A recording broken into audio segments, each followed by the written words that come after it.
Howdy, Wolf Pack. Happy Sunday. Man, we got a great week ahead of us for some programming.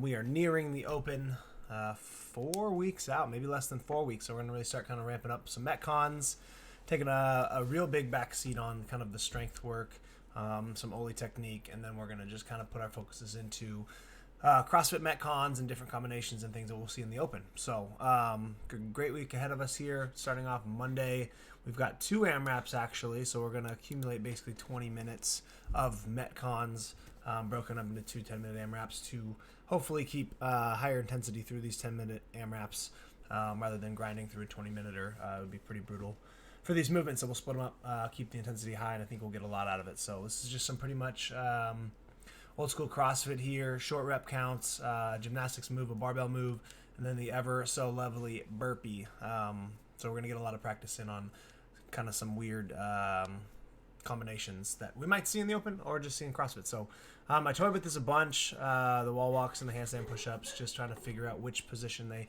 made the most sense in. So we put wall walks first, 1, because they're more challenging, but 2, also there's a lot of wrist flexion going on in the wall walk, and instead of putting them with the cleans, I decided to put it with the snatch to try to mitigate a little bit of that, just to keep your guys' wrists a little healthier. So with 10 minutes, 3 wall walks, 6 power snatch, 9 bar facing burpees. Okay, short rep counts.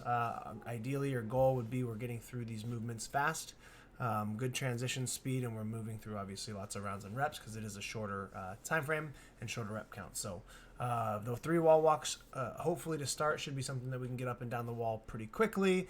It is a lot of shoulders in the workout today.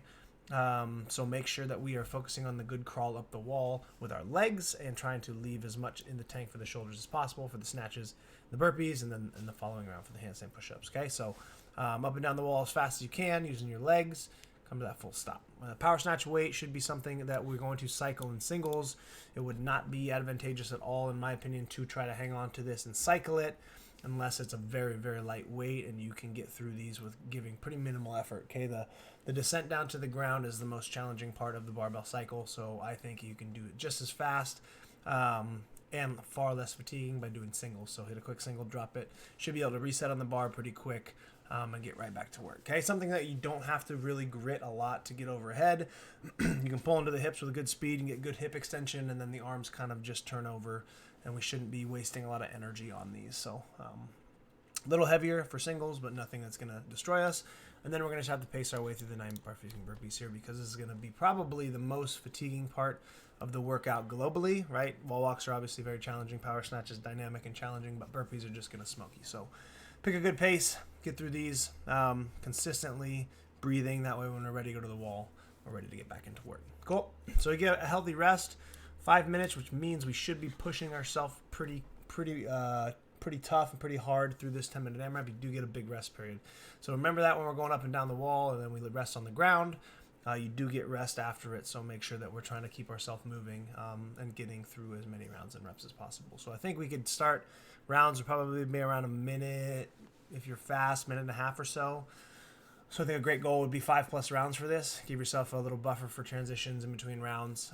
2 minutes a round I think would be very good. Anything over 5 is going to be pretty fantastic and some good volume. Okay. Same exact rep count for the bottom part, handstand push-up, power cleans, and bar-facing burpees. Pretty much the same kind of stimulus. We should be getting through the handstand push-ups in 1 set, maybe 2 if we fall off the wall or something, but it shouldn't be something that we're probably singling out. Should be able to get up there and get through the 3 relatively quick.